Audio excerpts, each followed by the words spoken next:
ये है कि इस तरह की बहस का कोई हल नहीं निकलता है। बहुत बहुत शुक्रिया अखिलेश का, इस कार्यक्रम को जो चला रहे थे। और फिलहाल इस बीच एक आ रही है बड़ी खबर, आपको बता दें कि सोनिया गांधी, कांग्रेस अध्यक्ष सोनिया गांधी ने कहा है कि कांग्रेस सांसदों के सस्पेंड होने पर सोनिया गांधी ने हमला किया है।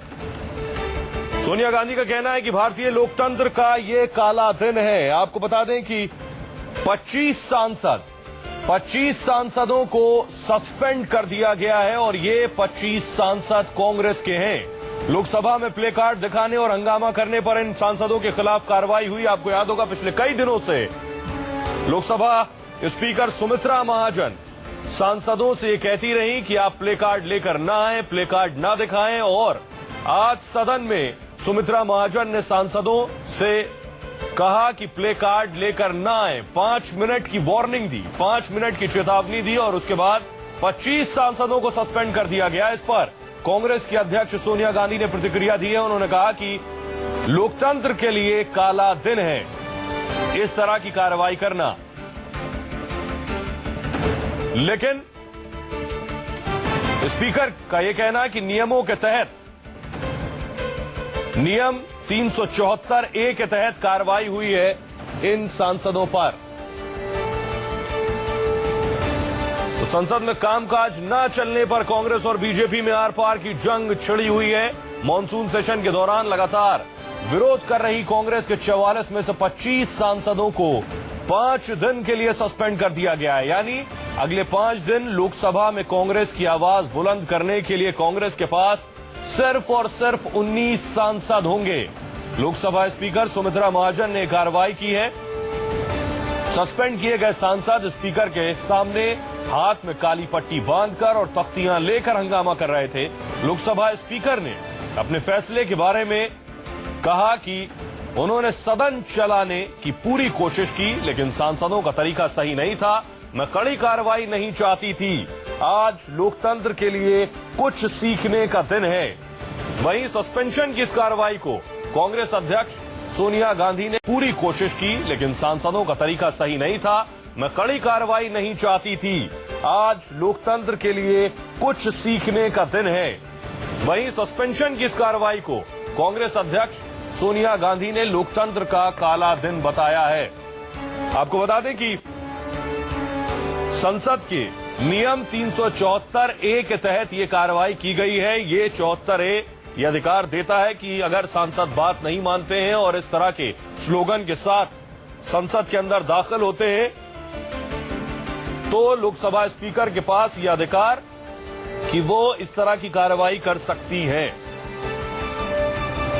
और कांग्रेस के नेता दिग्विजय सिंह ने सोशल नेटवर्किंग साइट ट्विटर पर ट्वीट किया है।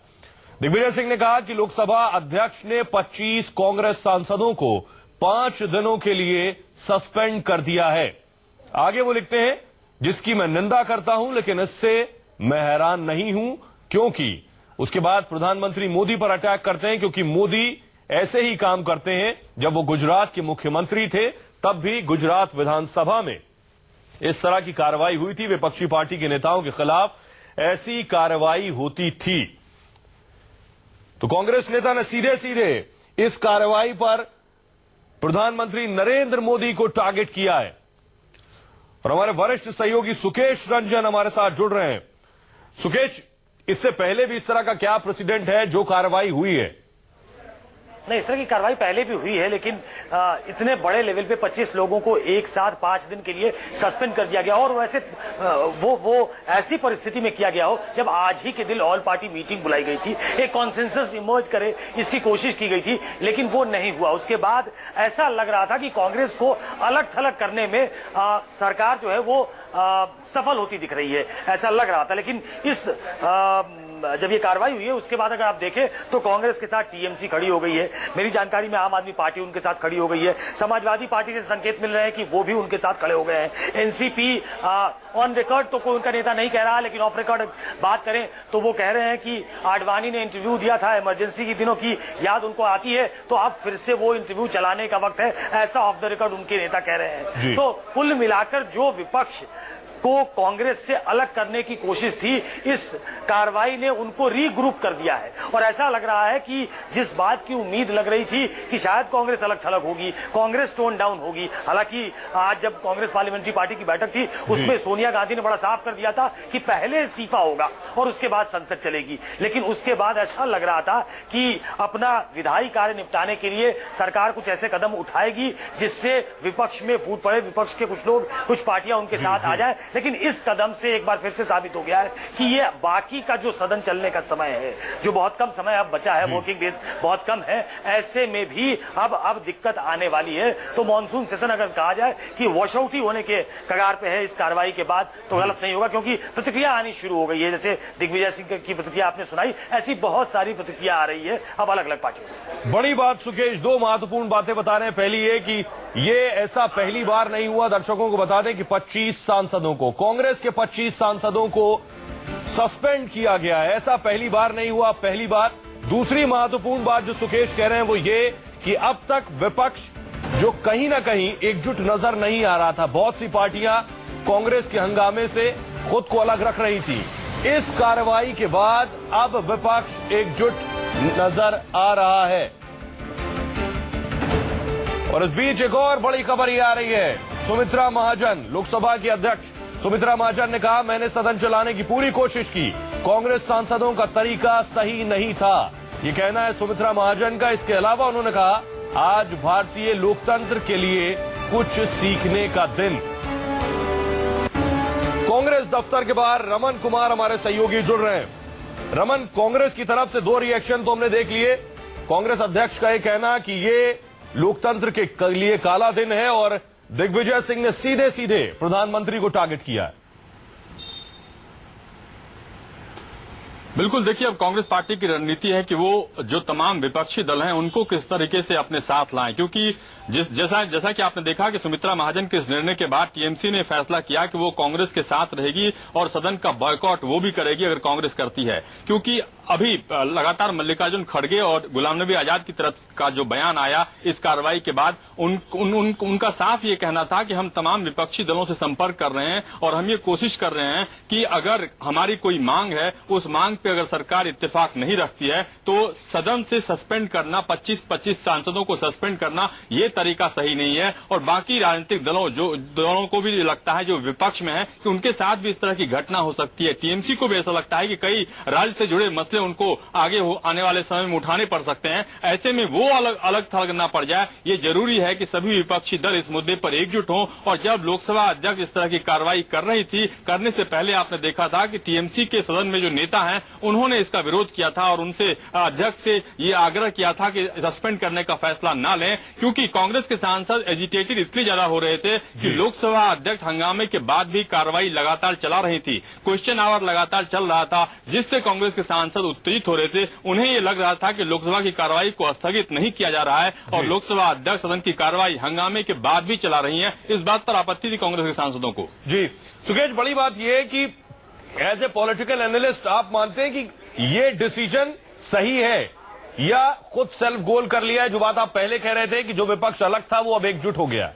देखिए, पॉलिटिकली अगर देखा जाए, राजनीतिक नजरिए से अगर देखा जाए तो सबसे बड़ा फायदा अगर कांग्रेस देखती है इसके इर्द गिर्द, इस कार्रवाई के इर्द गिर्द, तो वो होगा कि विपक्ष जो है वो रीग्रुप होने का उसको एक बार मौका मिलेगा, जो कि ऐसे नजर नहीं। माफ कीजिएगा, आपको रोक रहे हैं। हमारे साथ कांग्रेस सांसद रंजीता रंजन जुड़ रही है। रंजीता रंजन को भी सस्पेंड किया गया है। रंजीता जी, आपका रिएक्शन? लेकिन मुझे लगता है कि ये इंडियन पार्लियामेंट में सबसे वर्स्ट डिसीजन था स्पीकर का। बहुत होता है तो एक दिन के लिए सस्पेंशन होता है, और जिस तरह से आज लोकतंत्र में अपोजिशन की बात को, उनके मुद्दों को दबाने के लिए जो हिटलर शाही है गुजरात मॉडल की तरह पार्लियामेंट को चलाना चाहते हैं, मुझे नहीं लगता है कि ये डिसीजन स्पीकर का था। ये प्रेशर डिसीजन था, ये गवर्नमेंट का डिसीजन था, जो लोकतंत्र के लिए बहुत ही गलत हुआ। रंजीता जी, संसद तो आप भी पहले दिन से नहीं चलने दे रही हैं। देखिए, जब काम तो ऐसे भी नहीं हो रहा था वहाँ। हिटलर शाही की तरह आप सरकार चलाते हो, अपोजिशन का फर्ज होता है कि जो मुद्दे आप गलत कर रहे हो, यदि घोटाले हो रहे हैं तो आपको आगाह करना, उसका जवाब मांगना, ये रूलिंग पार्टी की रिस्पॉन्सिबिलिटी है कि अपोजिशन को विश्वास में लेकर पार्लियामेंट की कार्रवाई को आगे बढ़ाए। मैं फिर कहूंगी, ये गुजरात नहीं है कि आप तानाशाह की तरह इंडियन पार्लियामेंट को चलाने की कोशिश करें। जी रंजीता जी, लेकिन बड़ी बात यह कि आपको बाकायदा वार्निंग दी जा रही थी और पिछले कई दिनों से वार्निंग दे रही थी स्पीकर कि प्ले कार्ड्स लेकर ना आए और उसमें स्लोगन और नारे जो लिखे हुए थे। देखिए, इस लोकतंत्र में यदि आपकी बात नहीं सुनी जाती है तो इस तरह के कार्य किए जाते हैं ताकि जो हमारी बात को जिसको सुनना है वो हमारी तरफ आकर्षित हो और हमें देखे। आप हम 2-2 घंटे तक, फर्स्ट टाइम पार्लियामेंट में हुआ है कि आप 2-2 घंटे तक नारे लगा रहे हो और आपको एडजॉर्नमेंट तक की सुविधा नहीं दी जा रही है। कांग्रेस के टाइम में मेरे ख्याल तो रंजीता जी, आप अगर लोकतंत्र का हवाला दे रही हैं तो उसी लोकसभा के नियम 374A के तहत आपके खिलाफ कार्रवाई भी हुई है। ये मुझे अच्छी तरह मालूम है, लेकिन अगर आप रिकॉर्ड उठा के देखेंगे 1 या 2 बार हुआ है, वो भी अंडरस्टैंडिंग बना के कि हम 4 या 5 आदमी को आप सस्पेंड कर दे।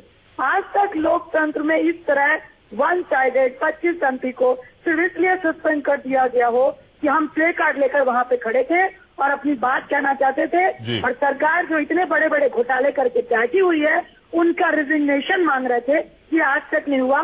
कांग्रेस ने भी अपनी सरकार चलाई है, आप लोगों ने पहले रिजाइन दिया, उनको जेल तक अपने गवर्नमेंट को मिनिस्टर को भेजा है, तब जवाब दिया है। इनको अपनी कार्रवाई जो यूपीए 1 और यूपीए 2 में मोदी जी की सरकार ने और मोदी ऑपोजिशन ने, बीजेपी ने जो किया था, वो अगर थोड़ा सा भी याद रख ले तो उन्हें याद आ जाए कि वो क्या क्या करती थी। तो रंजीता जी, आप कहा संसद में बहस और चर्चा तो आप खुद भी नहीं चाह रही हैं। निश्चित तौर से जब तक वो रेजिग्नेशन और हमारी मांग पूरी नहीं करते हैं, ये भी लोकतंत्र का ही काम है।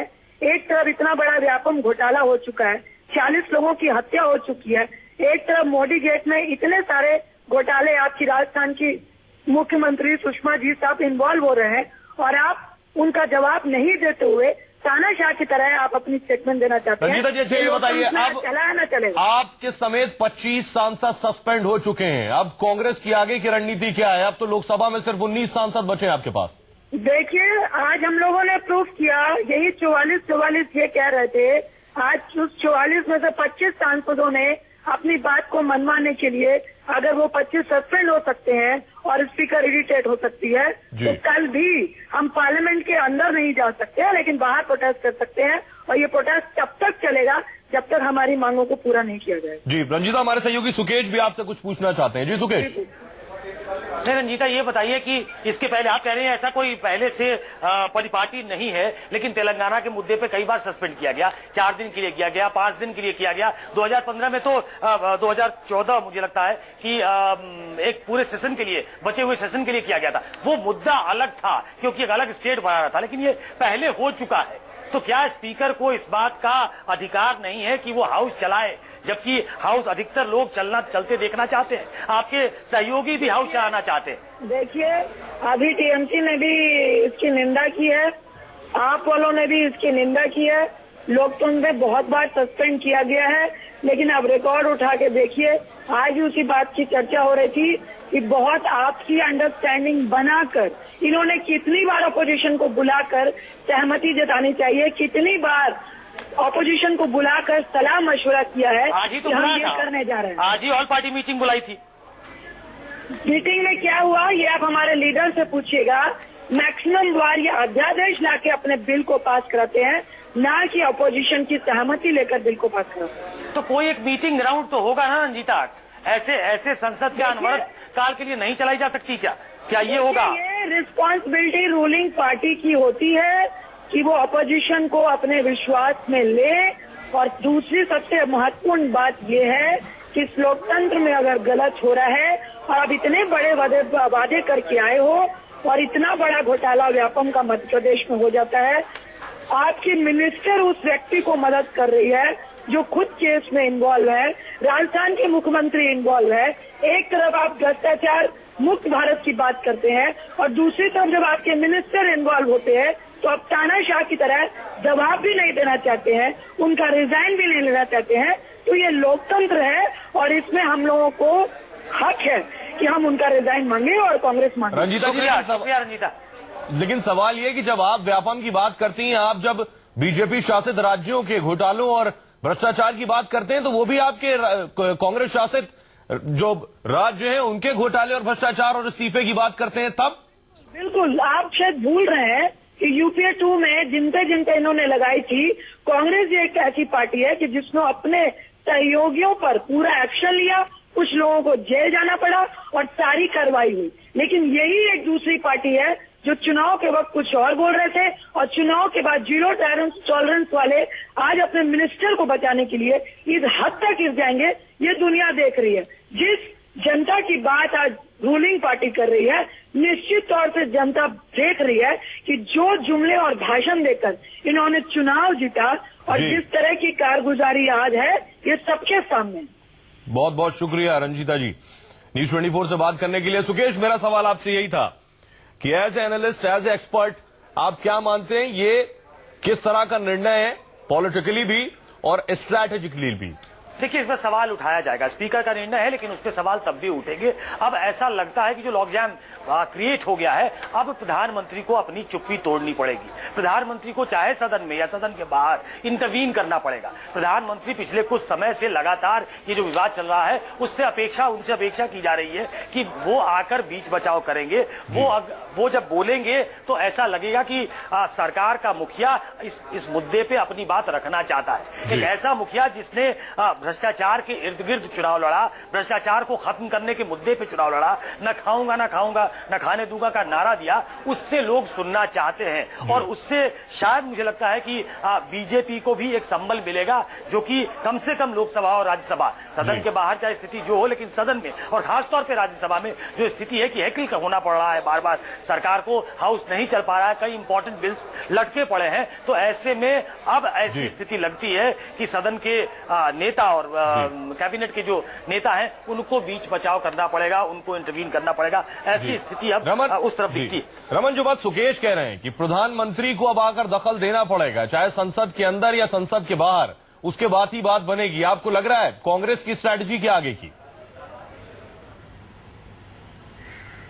देखिए, अभी सिर्फ प्रधानमंत्री के इंटरवीन करने से या प्रधानमंत्री के बयान देने से बात नहीं बनेगी, क्योंकि कांग्रेस पार्टी लगातार ये मांग कर रही है कि पहले कार्रवाई का ऐलान करें प्रधानमंत्री कि हमने जो आरोप लगा हुआ है सुषमा स्वराज के ऊपर, उस आरोप के बाद हमने ये कार्रवाई की, उसके बाद फिर बहस होगी। क्योंकि आज ऑल पार्टी मीटिंग के बाद गुलाम नबी आजाद ने यही कहा कि प्रधानमंत्री को बयान देने से या प्रधानमंत्री को बोलने से कौन रोक रहा है, लेकिन प्रधानमंत्री आकर ये कहें कि इस मुद्दे पर जो सरकार का पहले से स्टैंड है कि हम चर्चा करने के तैयार हैं, अगर वही की उसके बाद फिर बहस होगी। क्योंकि आज ऑल पार्टी मीटिंग के बाद गुलाम नबी आजाद ने यही कहा कि प्रधानमंत्री को बयान देने से या प्रधानमंत्री को बोलने से कौन रोक रहा है, लेकिन प्रधानमंत्री आकर ये कहें कि इस मुद्दे पर जो सरकार का पहले से स्टैंड है कि हम चर्चा करने के तैयार हैं, अगर वही बात प्रधानमंत्री सदन के अंदर दोहराते हैं, उससे बात नहीं बनेगी। प्रधानमंत्री को ये कहना होगा कि हमने सुषमा स्वराज पर जो एलिगेशन लगा हुआ है, उस एलिगेशन के बाद हमने सुषमा स्वराज को इस्तीफा देने के लिए कहा है। क्योंकि कांग्रेस पार्टी का ये मानना है कि पवन बंसल से लेकर जो विलासराव देशमुख पर आरोप लगे थे, अशोक चौहान पर आरोप लगे थे, उन पर एफआईआर दर्ज नहीं हुआ था, नैतिकता के आधार पर उनसे इस्तीफा लिया था और उस वक्त बीजेपी ने सरकार पर दबाव बनाया था। क्योंकि आज ऑल पार्टी की मीटिंग में अरुण जेटली ने यह बात कही थी कि एफआईआर लॉन्च होने के बाद ही यूपीए के मंत्रियों को इस्तीफा देना पड़ा था। ए राजा के संबंध में यह बात सही थी कि उन पर एफआईआर होने के बाद या कोर्ट से आदेश आने के बाद उनका इस्तीफा दिया गया था। लेकिन कई ऐसे मंत्री हैं, चाहे अश्विनी कुमार की आप बात करें, अश्विनी कुमार पर भी नैतिकता के आधार पर सीबीआई डायरेक्टर से गलत तरीके से बर्ताव करने का आरोप लगा था और नैतिकता के आधार पर ही उन्हें इस्तीफा देना पड़ा था। इसीलिए कांग्रेस पार्टी का यह कहना है कि जो नैतिकता के मानदंड उस वक्त यूपीए सरकार के दौरान बीजेपी ने उठाया था, वही नैतिकता के मानदंड अब कांग्रेस पार्टी बीजेपी से कह रही है कि सुषमा स्वराज से लेकर जो दो मुख्यमंत्री हैं, राजस्थान की मुख्यमंत्री और मध्य प्रदेश की मुख्यमंत्री, उनके ऊपर भी नैतिकता के आधार पर कार्रवाई की जाए, तभी सदन चल पाएगी। जी सुकेश, एक बड़ा सवाल ये, पूरे सेशन में लगभग 36 करोड़ रुपए आम आदमी के बर्बाद हो जाएंगे, सदन नहीं चल सका, रोज 1 करोड़ 90 लाख रुपए बर्बाद होते हैं। बड़ा सवाल ये, आगे के 7 दिनों को आप कैसे देख रहे हैं? नहीं, इस कार्रवाई के बाद तो मैं वॉशआउट ही देख रहा हूं, उसके बीच का रास्ता मुझे निकलता हुआ दिखता नहीं है। क्योंकि राज्यसभा में सरकार जो है अल्पमत में है, विपक्ष वहां पे बहुमत में है। जब जिस सदन में सरकार बहुमत में है वहां भी अब दिक्कत यह आएगी कि अपोजिशन का बेंच पूरा खाली नजर आएगा। तो ऐसे में सदन का चलना मुश्किल नजर आता है। लेकिन ये पहली बार नहीं है, देखिए वॉश आउट होना सेशन का ये बहुत बार होता रहा है और कई बार ये बड़ा लोग इसको जेन्युइन बताते हैं। आज जो सत्ता में है कल वो जेन्युइन बताते थे। हमने अभी 2 दिन पहले दिखाया भी था 2012 में ऑपोजिशन, लीडर ऑफ ऑपोजिशन दोनों जो दोनों ही सदन में जो लीडर ऑफ ऑपोजिशन थे, सुषमा स्वराज हो या अरुण जेटली हो, वो कैसे जस्टिफाई कर रहे थे। बहुत बार ऐसे मौके आए हैं, चाहे एनडीए की तरफ से चाहे यूपीए की तरफ से, दोनों तरफ से ऑब्स्ट्रक्ट किया गया है, क्योंकि ये ऐसा मौका होता है जब आप सरकार को घेरते हो। लेकिन क्या कोई मीटिंग ग्राउंड होगा, ये देखना पड़ेगा। सरकार को सेंसर करने का ये मौका होता है, ये सब जानते हैं, लेकिन कोई मीटिंग ग्राउंड ऐसे में देख कर रखती है, चाहे वो विपक्ष की पार्टी हो चाहे सत्ताधारी पार्टी हो। सत्ताधारी कई बार सदन चलाने के लिए पीछे हटते हैं, विपक्ष भी 2 कदम पीछे हटता है और फिर मीटिंग ग्राउंड बनता है। लेकिन ऐसी स्थिति में कोई मीटिंग ग्राउंड बनता हुआ नहीं दिख रहा है कि आखिर किस मुद्दे पर जाकर सहमति बनेगी। लॉकडाउन खत्म होगा और उस लॉकडाउन के खत्म होने के बाद सदन फिर से चलेगा, ऐसी स्थिति अभी दिख नहीं रही है। जहां तक इस्तीफे की बात है कि पिछली सरकारों में मंत्रियों ने इस्तीफे दिए हैं। अगर आप कमजोर थे, आप डाउन एंड आउट थे, आपको इस्तीफा देना पड़ेगा। कांग्रेस भी चाहती इस्तीफा नहीं देती, लेकिन चूंकि वो कमजोर थी, चूंकि उसका संबल, उसका नैतिक बल जो था वो बहुत कमजोर हो गया था, वो बचा नहीं था, इसलिए उसको इस्तीफा देना पड़ा। ये सरकार अभी मेजॉरिटी में आई है, तो मुझे लगता है कि एक फैसला जो उन्होंने किया है कि इस्तीफा नहीं होगा, सुषमा का इस्तीफा नहीं होगा, वसुंधरा का इस्तीफा नहीं होगा, शिवराज का इस्तीफा नहीं होगा। इस इस्तीफे पर कोई चर्चा नहीं है, वो स्टैंड पे कायम रहने वाले हैं, क्योंकि इस्तीफा देकर वो एक फ्रंट खोलना नहीं चाहते हैं कि सरकार कमजोर हो गई है, नरेंद्र मोदी का ऑरा जो है वो गिर गया है और सरकार जो है अब उस नैतिक बल के साथ काम नहीं कर पाएगी। रमन, महत्वपूर्ण बात कह रहे हैं सुकेश, क्या कोई मीटिंग ग्राउंड होगा, कोई स्ट्रैटेजी कांग्रेस की तरफ से आगे की क्या होने वाली है, इसके अलावा क्या कब तक कांग्रेस आकर अपने स्टेक पर रुकी रहेगी? देखिए, आज वेंकैया नायडू ने एक बात कही थी कि लोकसभा में जो कांग्रेस के नेता हैं मल्लिकार्जुन खड़गे और राज्यसभा में जो विपक्ष के नेता हैं गुलाम नबी आजाद, दोनों सदन चलाना चाहते थे, लेकिन सोनिया गांधी और राहुल गांधी के चलते ये फैसला लेना पड़ा, क्योंकि नाक की लड़ाई का सवाल बना हुआ है। गिव एंड टेक की पॉलिसी, ये अरुण जेटली ने, वेंकैया नायडू ने भी कहा, और गिव एंड टेक की पॉलिसी की बात गुलाम नबी आजाद ने भी कही कि कुछ हम आगे बढ़ते हैं, कुछ आप आगे बढ़िए, लेकिन फैसला तभी होगा जब आप अपने स्टैंड पर जो अभी तक आप कायम हैं उसको छोड़कर आप आगे की बात करिए। क्योंकि उनका कहना था कि अगर किसी मंत्री का इस्तीफा सरकार लेती है तभी हम बातचीत करने के लिए तैयार हैं, क्योंकि राहुल गांधी भी लगातार ये बात कह चुके हैं कि जब तक मंत्री का इस्तीफा नहीं होगा, सुषमा स्वराज का इस्तीफा नहीं होता है, सरकार कोई कार्रवाई नहीं करती है, तब तक हम सदन को नहीं चलने देंगे। लेकिन आज 25 कांग्रेस सांसदों के इस्तीफे, 25 कांग्रेस सांसदों को निलंबित करने के बाद अब कांग्रेस पार्टी की रणनीति है कि सुमित्रा महाजन पर आक्रमण किया जाए, और जो निर्णय सुमित्रा महाजन ने किया है लोकसभा अध्यक्ष के रूप में, उसे सरकार का फैसला बताकर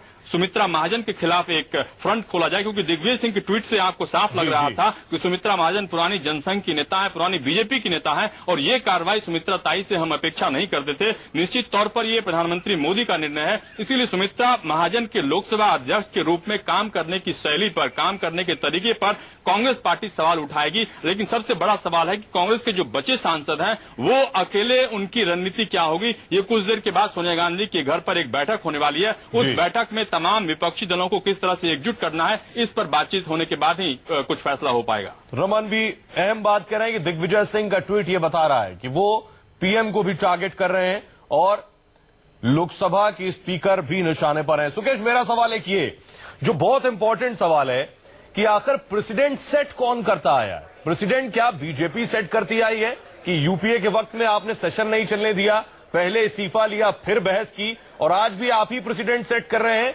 आगे के लिए कि हम इस्तीफा नहीं देंगे, आप कितना भी हंगामा कर लीजिए, सचनी क्यों ना चले? जी बिल्कुल, ये पिछले 2012 में अगर आप देखें, हम लोगों ने मैंने आपको पहले भी बताया कि दोनों के बयान ऑन रिकॉर्ड है और कोई भी इसको देख सकता है। लेकिन दरअसल बात ये है कि जब आप कमजोर होते हो, जो मैंने आपको पहले कहा, तब कई बार आपको झुकना पड़ता है। कांग्रेस पार्टी वो झुक गई।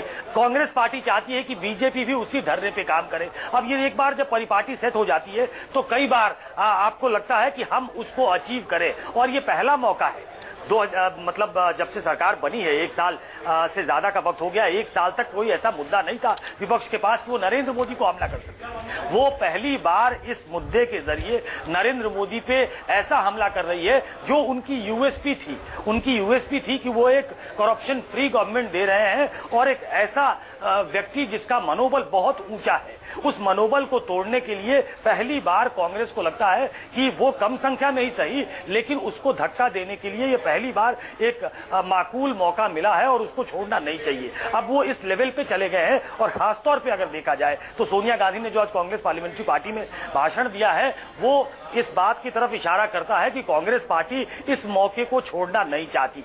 वो बार बार दिखाना चाहती है कि आपने ऐसा किया था और उसी परिपाटी को हम आगे बढ़ा रहे हैं, आप भी इस्तीफा दीजिए और फिर सदन चलेगा। लेकिन क्या ये चलेगा, ये एक बहुत ही इंपॉर्टेंट बात है। मैं एक और बात इसके साथ जोड़ देना चाहता हूं। ये जो आज कार्रवाई हुई है, मुझे लगता है कि इसको बहुत ही जी सुकेश, इस बीच ये कहते हैं कि कांग्रेस के अंदर और बीजेपी के अंदर, कांग्रेस तो इसको अपने तरीके से देखेगी, लेकिन क्या बीजेपी के अंदर इस बात को उस तरीके से लिया जाएगा कि इस 25 सांसदों को बाहर निकालने के बाद सदन की कार्रवाई चले? क्या बीजेपी के तमाम जो बड़े नेता हैं इसको अप्रूव करते हैं? क्या इस स्पीकर के कार्रवाई से बीजेपी के बड़े नेता, बीजेपी का एक बड़ा धड़ा जो है, क्या वो संतुष्ट होता है? कांग्रेस उसको भी बुलाने की कोशिश करेगी। आप याद करिए लाल कृष्ण आडवाणी का इंटरव्यू, बार बार अब वो याद किया जाएगा कि वो बार बार कह रहे थे, उन्होंने इंटरव्यू में कहा था कि मैं ऐसा नहीं कह सकता कि इमरजेंसी की आशंका खत्म हो गई है, और विपक्ष के नेता ये बात कहना शुरू कर चुके हैं। तो बीजेपी का एक धड़ा हो सकता है जो अभी चुप हो, लेकिन वो इस कार्रवाई को शायद पसंद नहीं करेगा। ये हेल्दी डेमोक्रेसी के लिए बहुत अच्छा नहीं है। पहले सांसद निकाले गए हैं, लेकिन उसकी वजह दूसरी थी। मैंने कहा तेलंगाना को लेकर एक चाहता था कि बीजेपी का